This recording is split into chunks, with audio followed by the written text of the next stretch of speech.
Good afternoon, happy Saturday, keepers of the cash. We are here with another Savage Saturday Comic Review, episode 67.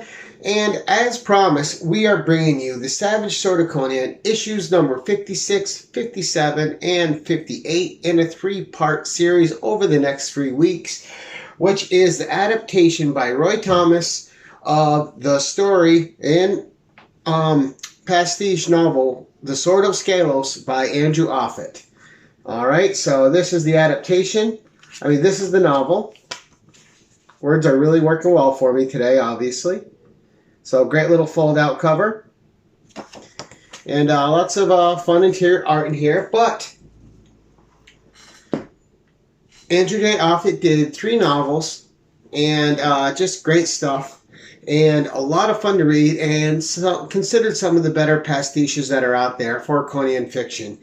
And this novel was adapted in 3 issues of the Savage Sword of Conan, and this is part 1 that we are reviewing and going through today.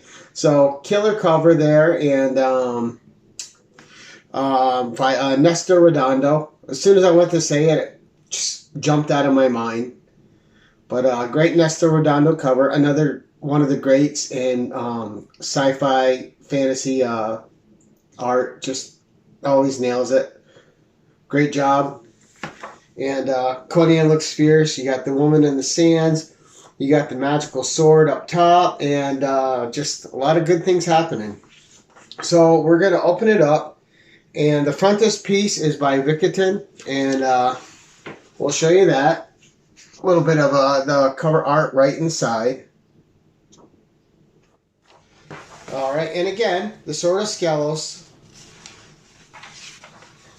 And script by Roy Thomas, art by John Buscema, and inks by Tony DeZuniga, who is an incredible artist in his own right. Alright, so we just got the splash here to get you hooked. That's not how the story starts, but definitely a fun little page to hook you into the story, make you wonder what's going to happen, and what'll put our favorite barbarian, our favorite Cimmerian in such a predicament. But we will get into that. And again, I got obviously 2 copies.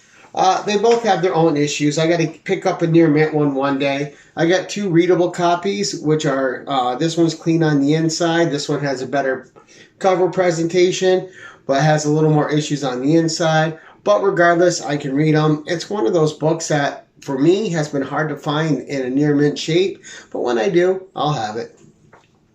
So our story starts out with the Khan of Zambula meeting with 3 people, and they're talking about these guys they have tortured, and they have one of those 3 people is a wizard. All right, and the wizard asks the Khan to be patient. He is going to show him some magic with this sword. And the 2 prisoners know that their lives are forfeit. They've given the information; it's been tortured out of them. And this Khan was speaked about in Conan and the Sorcerer, which was the first adaptation we reviewed.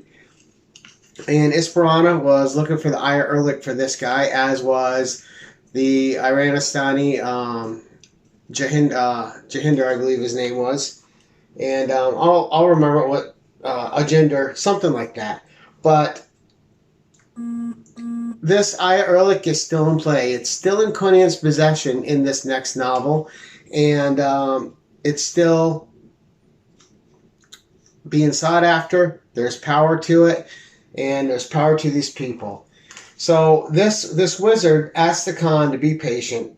And he lays down this immaculate sword. And he puts dirt over it. And the Khan can't believe he's putting dirt on such an ornate, such a well-made, by fine artisans, this sword, right? This is just a piece of work. And then the guy breathes on it. And then he sprinkles water on it. And then he sets it through fire.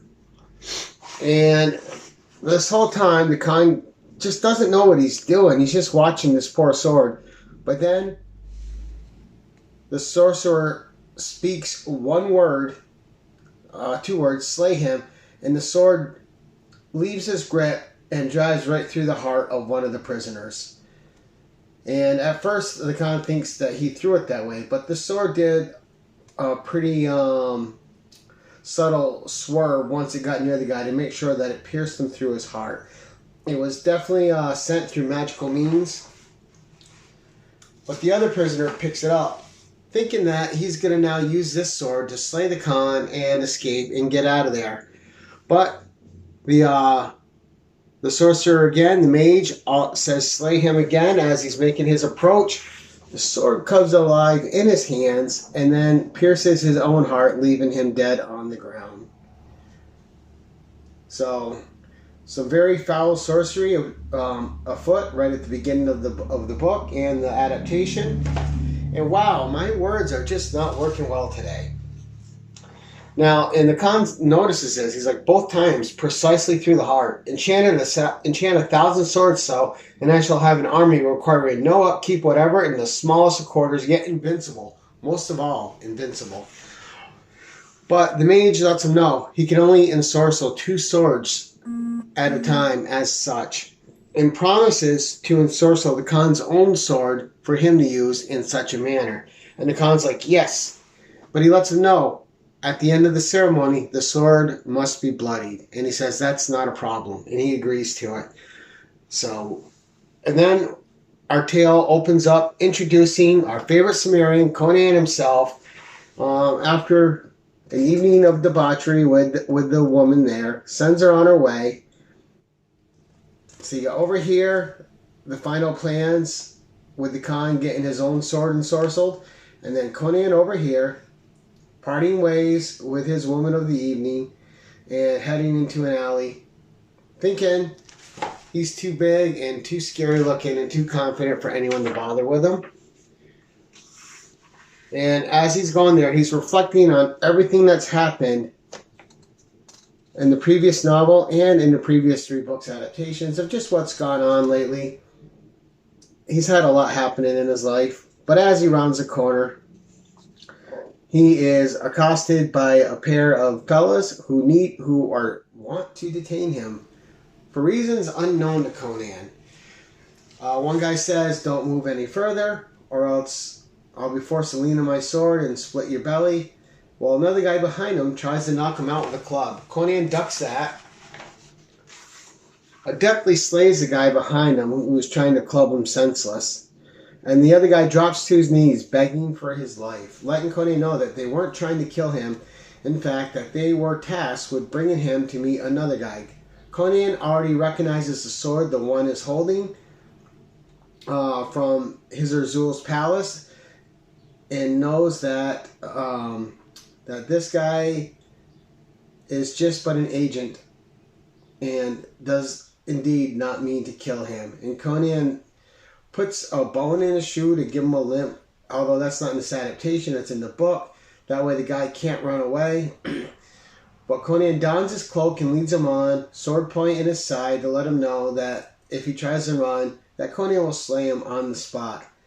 So this guy is taking Conan to the inn of the man that sent him to detain Conan. Now once Conan gets to the inn, he doesn't slay the guy who's just the vessel of this other dude, but he does ask him to peer through the red Lion's Inn and spot the guy who sent him out. So now that Conan knows who Iranistani is, that is looking for him, Conan, in his youthful vigor, runs up, tosses 3 coins on the table. Well, let's not get too ahead of ourselves. So Conan releases the guy who's just too happy to run away and flee there with his life intact, Conan not killing him. Now, Conan walks up to the table, throws 3 coins down, which he took out of the other guy's coin purse, and says, "Here, I took these gold pieces from a man with a beard parted by a scar," which is the guy that Conan just let go. He goes, "They are not enough to pay the kind of man who could take me." So Conan's confidence is in full swing. And he's letting this guy know, you don't got enough money for anyone to afford to slay me. That could even be possible. And Conan says, once I knew another man of Iranistan. We met in the home of a certain man of certain power. So he's beating around the bush. He knows that this guy knows that he knew Ajinder. And this guy thinks that Conan slew Ajinder. He goes, are you interested in talking with me? Not trussed up? And the guy says, I am. And these guys have an easy way of talking, but a cold way of talking. But they both know exactly what the other is saying. They're feeling each other out now with half-truths and subtle sayings to see if one really knows what the other knows. And, they order some mead. They're sitting there. And they're right standing. He tells Conan, you and Ajinder both sought a particular prize, and my Khan will pay well for it. And Conan, being sly, says, naturally, I don't know what you're talking about. If this thing you seek is of some value back in Iranistan, and the guy's like, you know it is. And he goes, but I'll risk telling you what it's about. And, he says that his Khan wants it. So his Khan can bargain to get troops and supplies to fight another Khan. And Conan asks him if he means to slay him by sorcerous means. And the Iranistani says, what difference is it to you? Conan's like, yeah, I don't care. I'm just in it for the wealth now and what it can do for me. And so they're talking. They're coming to terms. Conan hands him back the sword, which he took from one of the guys, and lets him know that the sword will do him no good. Put it against the wall. And the guy has his hand beneath the table. Conan says, you need to put it above the table, or my dagger will be in your belly before you can move. And the guy knows Conan means it, and, smartly puts his hands above the table. But unbeknownst to Conan, some city guards come in behind him, actually looking for him. And this guy tells him, killing me just now would be unwise, Conan. 4 men of Shadowzar's city watch just entered the inn, and they seem to be looking for you. And Conan's like, why would they be looking for me? It's probably you they're looking for. And the Iranistan says, it must be you, for the only watch of Arajan might have reason to be after me. Perhaps unless Arajan's governor has made complaint to that of Shadowzar. They are both Zamoran cities, after all. So both being of Zamoran cities, they all have this watch out for Conan. But before the guards come up, Conan is introduced properly to the Iranistani. His name is Kalik. And Kalik spins a tale that saves him and Conan's life. And he's able to grab the sword that Conan gave him, put it at the throat of the guard. And they are able, him and Conan together, to force them down into the bar's cellar to detain them so they can make a hasty escape. And they bar the cellar with a keg of ale. So these guys are not escaping. The city guard is promising revenge. And then Kalik and Conan take the barkeep and bar owner and make their way out. Now they bring the barkeep with them so he can't alert or help them escape too fast and alert the other city guards which may be arriving. Because the woman that served them meat took off immediately, so she's probably alerting other city guards. They pay him for the mead, and the guy just thinks he's going to get slain. And Conan's like, be on your way, good man. And away he goes. And you can see him wasting no time, beating feet away from the pair. The two come to an uneasy alliance, and they are off to Zambula to meet the Khan. Which brings us to the Khan with his sword, and with the mage telling him, the mage Zafra telling him that he needs to bloody the sword now that the incantations are done upon it. And the Khan's like, yes, there's this one woman in my harem who screamed out when it was her night to be with me. I had just got her from her parents, and so she's making a poor harem. She won't sleep with him without screaming, and he'll have no more. He's telling a story of how he had his head of the harem trainer, and still she screamed out about not touching him.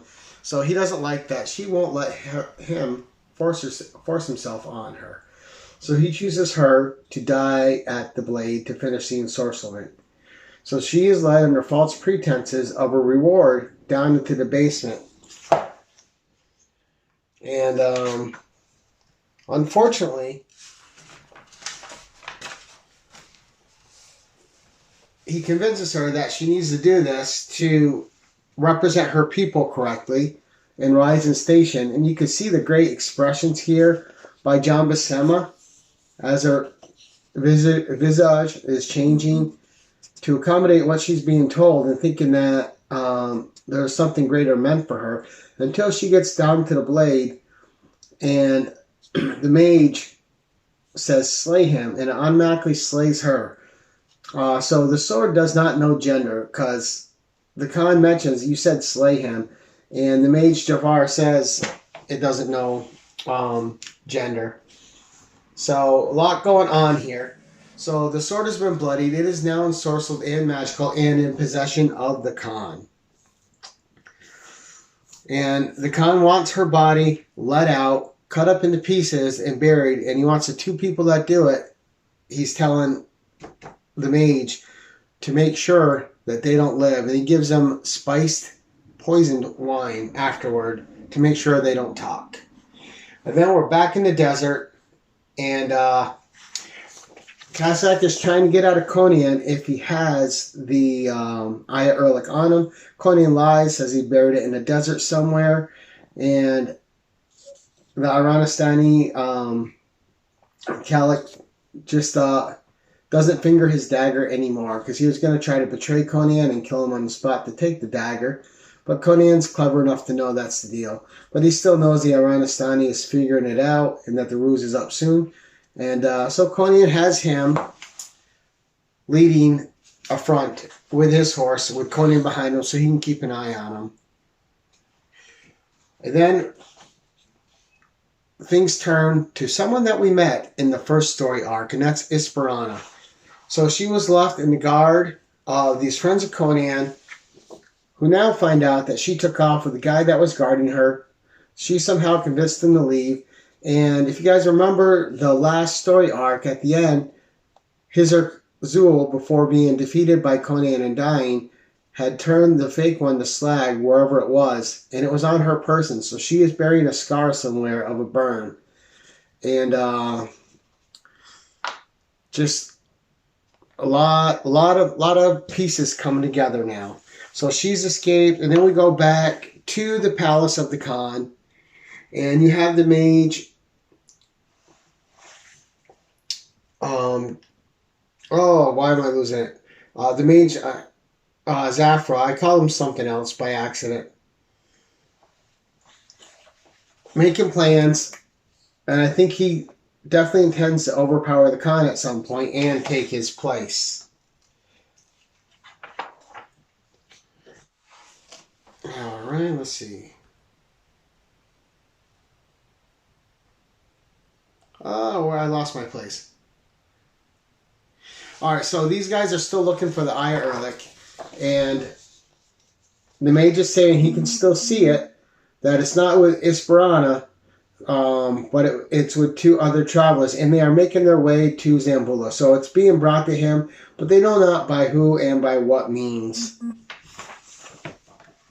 And then you see the mage being seduced by the Khan's head of the harem. I forgot what she's called, but she is the head mistress of the wow, words are hard. Of the harem. And then back out on the road with Conan and Kalik speaking to each other and traveling. And you can see Kalik is deciding whether he should slay Conan or not. Conan is kind of ready for it. And Kalik draws a dagger, but all he does is dagger down some food for them. So it's just showing that the relationship between Conan and Kalik is really just one of convenience. And the expressions by John Buscema are great. It's really telling the story through their facial reactions and their body posture and the way they're moving. But neither one trusts the other. They know they can't trust the other. and thus they're both always ready to act. So their nerves are always on edge. And that's when they run across two people on horses, and one of them charges. It says, kill him. The guy rides up and actually kills Kallik by accident, thinking it was Conan the Cimmerian. And then he goes after Conan, which is not, it's not going to turn out well for him. So one guy down, Conan hits a horse with a sword and sends it into the other guy. Isbrana makes herself known. She is out for Conan's blood. And Conan slays the other guy who's come to kill him, and quite easily. Conan he's a much more experienced fighter than this guy, and the guy doesn't last at all. But his sword gets stuck in the guy and draws him off his horse, as well as the person he just slew. And they're both deposited on the ground. Conan jumps up, though, before Isbrana can get away. He grabs her horse by the tail. And now it's a struggle. And you get a great one-page shot here, spread, of Conan just pulling this horse down by the tail and dislodging Isbrana. Just a great scene. And at this point, you always have the feeling that Isbrana and Conan are going to be companions in, warriors together, kind of like him and Red Sonja. But now for like a novel and a half, it hasn't panned out that way. And she tries to kill him. She jumps on him, tries to slay him. And Conan wrests her away. He wrenches her arm so she can't hold her sword. And then when he is on top of her, she seduces him really quickly. And part one of this story ends with Conan and Isbrana kind of hooking up, although it's a weird hookup after she was just trying to kill him. And it leaves us open for the next story arc. So a fun little introduction to the story with the first third. Again, all of our characters in play. Conan and Isbrana, you had to bring them back together. You're going to see how they're going to work together at some point. Right now, she still has too much of a hatred in her for that. But Conan saw the scar on her hip. And it was on that page I showed you where the fake Aya Erlich had melted the slag and burned her. And then in the back of this book, we'll show you before we sign off here. You had Tony DeZanuga Gallery. So great little piece of Conan art there by Tony DeZanuga. And we'll turn the page. We'll get you to the other piece of art. We have another one with Conan, and we have his Red Sonja. Both are fabulous. Look at that. Especially that Red Sonja looks great. And then we had, I think, one more page of art. 2 more pages. We will end it there. Just wanted to share this art with you guys. Well, a really great introduction to this story. A fun, fast-paced first third. A little bit faster paced, I think, than the first novel because all the players are already in place. And it's moving right along. Bringing Conan on the way to Zambula to finally meet up with this Khan. And we'll see what part 2 brings us next week. And that's it for this week, guys. Until next time, keep it casual.